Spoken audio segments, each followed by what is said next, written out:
ನಮಸ್ಕಾರ. ಸದಾನಂದ ಭಾವನೆ ಯೂಟ್ಯೂಬ್ ವಾಹಿನಿಗೆ ಸ್ವಾಗತ ಸುಸ್ವಾಗತ. ಬೆಳಗಾವಿ ಜಿಲ್ಲೆಯಲ್ಲಿ 12 ಏತ ನೀರಾವರಿಗಳಿವೆ. ಕಳೆದ ದಶಕಗಳಿಂದ 15 ವರ್ಷದಿಂದ ಕುಂಟುತ್ತಾ ಸಾಗಿವೆ. ನೀರಾವರಿ ನಿಗಮದ ಉತ್ತರ ವಲಯದ ಬಿ ಆರ್ ರಾಠೋಡ್ ಏನಿದ್ದಾರೆ ಮುಖ್ಯ ಅಭಿಯಂತರು, ಇವರ ನಿರ್ಲಕ್ಷ್ಯತನದಿಂದ ಆಗಿದೆ ಅಂತ ಹೇಳ್ಬೋದು. ಡ್ಯಾಮ್ ಹೊಡಿತಾ ಇದ್ದಾವೆ, ಗೇಟ್ ಕುಣಿಸ್ತಾ ಇಲ್ಲ, ರೈತರಿಗೆ ಸಿಗಬೇಕಂತ ನ್ಯಾಯಯುತವಂತ ನೀರು ಸಿಗ್ತಾನೆ ಇಲ್ಲ. ಹೀಗಾಗಿ ಹುಕ್ಕೇರಿ ಹೋರಾಟ, ಅಲ್ಲಿ ಎಮ್ ಡಿ ಬರಬೇಕಾಯ್ತು. ಎಮ್ ಡಿ ಅವ್ರು ಯಾವ ರೀತಿ ಬಗೆಹರಿಸ್ತಾರೆ ಕಾದು ನೋಡ್ಬೇಕು. ನಾನು 2-3 ತಿಂಗಳಲ್ಲಿ ಎಲ್ಲವನ್ನೇ ಚಾಲನೆ ಕೊಡ್ತಾ ಅಂತ ಹೇಳಿದ್ದಾರೆ. ಇನ್ನು ರಾಮದುರ್ಗದಲ್ಲಿ ಅಲ್ಲಿ ಅಶೋಕ್ ಪಟ್ಟಣ ನಿನ್ನೆ ರಾತ್ರಿ ಬಂದು, ನಾನು 2027 ಡಿಸೆಂಬರ್ದಲ್ಲಿ ಬಸವೇಶ್ವರ ಏತ ನೀರಾವರಿ ನಾನು ಪೂರ್ಣಗೊಳಿಸ್ತೇನೆ. ಅದು ಅಲ್ಲದೆ ವೀರಭದ್ರೇಶ್ವರ ಏತ ನೀರಾವರಿ ಪೂರ್ಣಗೊಳಿಸ್ತೇನೆ.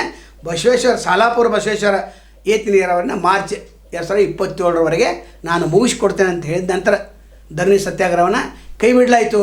ಇಲ್ಲಿ ಕಿತ್ತೂರು ಕರ್ನಾಟಕ ಭಾಗದ ರೈತರಿಗೆ ಶಾಶ್ವತ ನೀರಾವರಿ ಸೌಲಭ್ಯ ಒದಗಿಸುವ ಕೃಷ್ಣಾ ಘಟ್ಟಪ್ರಭಾ ಮಲಪ್ರಭಾ ಬಲ ಮತ್ತು ಎಡದಂಡೆ ಕಾಲುವೆ ಏತ ನೀರಾವರಿ ಯೋಜನೆಗೆ ದಶಕಗಳಿಂದ ಪ್ರಗತಿ ಹಂತದಲ್ಲಿದೆ. ಅಂದ್ರೆ ಯಾವ ಯೋಜನೆ ಸಂಪೂರ್ಣ ಆದರೆ ಎಷ್ಟು ಜಮೀನಿಗೆ ನೀರು ಬರ್ತಿದೆ ನೋಡೋದಾದರೆ, ಚಚಡಿ ಏತ ನೀರಾವರಿ 2719 ಹೆಕ್ಟೇರಿಗೆ ಪ್ರದೇಶದಲ್ಲಿ ನೀರು ಬರ್ತಿದೆ.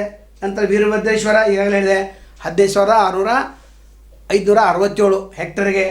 ಮುರುಗೋಡ 1939 ಹೆಕ್ಟೇರಿಗೆ, ಕೆಂಪುವಾಡ 27,462 ಹೆಕ್ಟೇರ್, ಮಹಾಲಕ್ಷ್ಮಿ 7,710 ಹೆಕ್ಟೇರ್, ಹತ್ತರ್ಗಿ 600, ಗೊಡ್ಚಿಮಲ್ಕಿ 2,711, ಮೇಲ್ಮಟ್ಟಿ ಎಲ್ಲ ಕೂಡಿನ ಗೊಡ್ಚಿ ಮೇಲ್ಮಟ್ಟಿ. ನಂತರ ಸತ್ತಿಗೆರೆ 15,000, ನಂತರ ಕರಗಾವ 3,000 ಪ್ರದೇಶಕ್ಕೆ ನೀರಾವರಿ ಆಗ್ತೈತೆ ಅಂತ ಹೇಳಿದ್ದಾರೆ. ಇಲ್ಲಿ ಆಶ್ಚರ್ಯ ಅಂತಂದರೆ ಹತ್ತರಿಗೆ, ಅಂದರೆ ಇಲ್ಲಿ ಉಸ್ತುವಾರಿ ಸಚಿವರು ಇದನ್ನು ಗಮನಿಸಬೇಕಾಗ್ತದೆ. ನಿಮ್ಮ ಏರಿಯಾದಲ್ಲಿ ಇದೆಲ್ಲ ಬರ್ತಿತ್ತು. ಅದು ನೀವು 600 ಹೆಕ್ಟೇರಿಗೆ ನೀರಾವರಿ ಕೊಟ್ಟರೆ ನಿಮ್ಮನ್ನು ಮತ್ತೊಮ್ಮೆ ಆರಿಸ್ತಾ.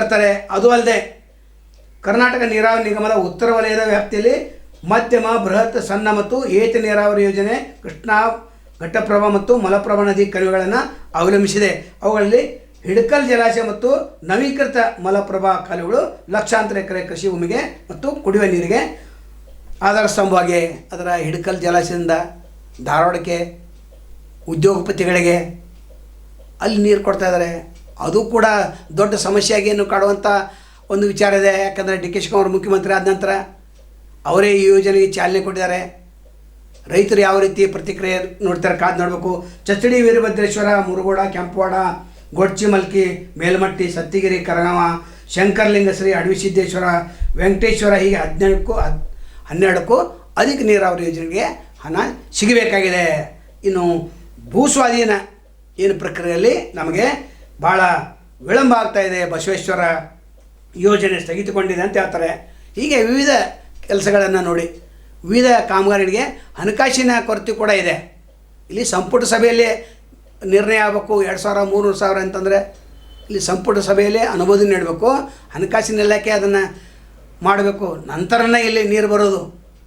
ಇದೊಂದು ವ್ಯವಹಾರ ಇದೆ ಅಂತ ಚುನಾವ್ ಪೂಜಾರಿ ಹೇಳಿದ್ದಾರೆ. ಇದೊಂದು ಸರ್ಕಾರ ಮತ್ತು ರೈತರ ಮಧ್ಯದಲ್ಲಿ ದೊಡ್ಡ ವ್ಯವಹಾರ ಇದೆ. ಇದು ವ್ಯವಹಾರ ಬಗ್ಗೆ ಇರಬೇಕಂತ ಹೇಳಿದ್ದಾರೆ. ಬೇಗನೆ ಬೆಳಗಾವಿ ಜಿಲ್ಲೆಯಲ್ಲಿ ಏತ ನೀರಾವರಿ ಅದನ್ನು ಪೂರ್ಣಗೊಳಿಸಬೇಕು. ಇಲ್ಲದ್ರೆ ಚಳಿಗಾಲ ಅಧಿವೇಶನ ಅಥವಾ ಬೆಳಗಾವಿಯಲ್ಲಿ ಮಳೆಗಾಲ ಅಧಿವೇಶನ ನಡೆಸೋದಿದ್ದರೆ ರೈತರು ಇದನ್ನು ಹಿಡ್ಕೊಂಡು ಕೊಡ್ತಾರೆ.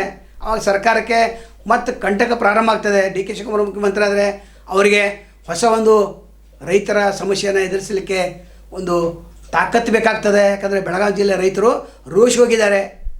ಕಬ್ಬಿನ ಬಿಲ್ ಸಲುವಾಗಿ ಹೋರಾಟ ಮಾಡಬೇಕು, ಯಾವುದೇ ಒಂದು ಬೆಂಬಲ ಬೆಲೆ ಘೋಷಣೆ ಮಾಡಲಿಕ್ಕೆ ಹೋರಾಟ ಮಾಡಬೇಕು. ಅದಕ್ಕೇನು ಸರ್ಕಾರದವರು 23 ಕೃಷಿ ಉತ್ಪನ್ನಗಳಿಗೆ ಏನು ಬೆಂಬಲ ಬೆಲೆ ಘೋಷಣೆ ಮಾಡಿದರೆ 10 ರೂಪಾಯಿ, 50 ರೂಪಾಯಿ, 90 ರೂಪಾಯಿ, 150 ರೂಪಾಯಿ ಹೀಗೆ. ಇದನ್ನು ಕಾಯ್ದೆ ಯಾಕೆ ಮಾಡಬಾರ್ದು ಅನ್ನೋದು ಕೂಡ ರೈತರ ಗಮನದಲ್ಲಿದೆ.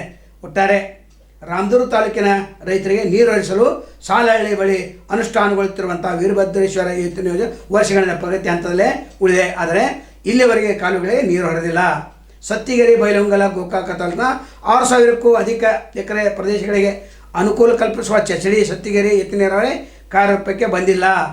ನೋಡ್ರಿ, ಹೀಗೆ ಕೆಲವೊಂದು ಅರ್ಧಕ್ಕೆ ನಿಂತಿವೆ, ಕೆಲವೊಂದು ಮುಗಿಯುವಂಥ ಹಂತದಲ್ಲೇ ದುಡ್ಡಿಲ್ಲ. ಇನ್ನೊಂದು ಸರ್ಕಾರ ಬರ್ತೈತೆ, ಅವರು ಕೂಡ ಭೂಮಿ ಪೂಜೆ ಮಾಡ್ತಾರೆ. ಇದೇ ನಡೆದಿದೆ. ಇದ್ದ ನೀರಾವರಿ ಯೋಜನೆಗಳಿಗೆ ಹಣ ಬಿಡುಗಡೆ ಮಾಡಿದ್ರೆ ರೈತ ಖುಷಿ ಆಗ್ತಾನೆ, ಮತ್ತೊಂದು ಯೋಜನೆಗಳೇ ತರ್ತಾರೆ. ಆವಾಗ ರೈತರು ಸುಮ್ಮನೆ ಇರ್ತಾರೆ, ಯಾಕಂದ್ರೆ ಹೊಸ ಯೋಜನೆ ನಮ್ಮ ಏರಿಯಾಗೆ ಬಂದಿದೆ ಅಂತೇಳಿ.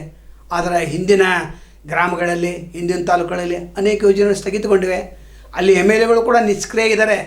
ಯಾಕಂದರೆ ದೊಡ್ಡ ಯೋಜನೆಗೆ ಹಣ ಬೇಕಾದ ಮುಖ್ಯಮಂತ್ರಿ ಮುಂದೆ ಹೆಂಗೆ ನಿಲ್ಲಬೇಕು, 2,000 ಕೊಡ್ರಿ 3,000 ಕೊಡ್ರಿ ಅಂತ ಇವ್ರು ತಮ್ಮ ಫೈಲನ್ನು ಸಹಿ ಮಾಡ್ಕೊಂಡು ಬಂದರೆ ಅದೇ ಸಾಕಾಗಿದೆ. ಹೀಗಾಗಿ 55 ವರ್ಷ ಆದರೂ ಕೂಡ ಹುಕ್ಕೇರಿ ತಾಲೂಕಿನಲ್ಲಿ 60 ಹಳ್ಳಿಗಳಿಗೆ ಕುಡಿಯೋ ನೀರಿಲ್ಲ, ನೀರಾವರಿ ಯೋಜನೆಗಳಿಗೆ ನೀರಿಲ್ಲ. ಇಂಥ ಪರಿಸ್ಥಿತಿ ಪ್ರತಿ ತಾಲೂಕಿನಲ್ಲಿದೆ.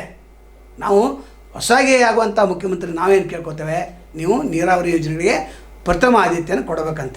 ನಾಳೆ ತಮ್ಮನ್ನು ಭೇಟಿ ಆಗ್ತೇವೆ. ಅಲ್ಲಿವರೆಗೆ ಎಲ್ಲಿ ಶಿವಾಗಲಿ, ನಮಸ್ಕಾರ.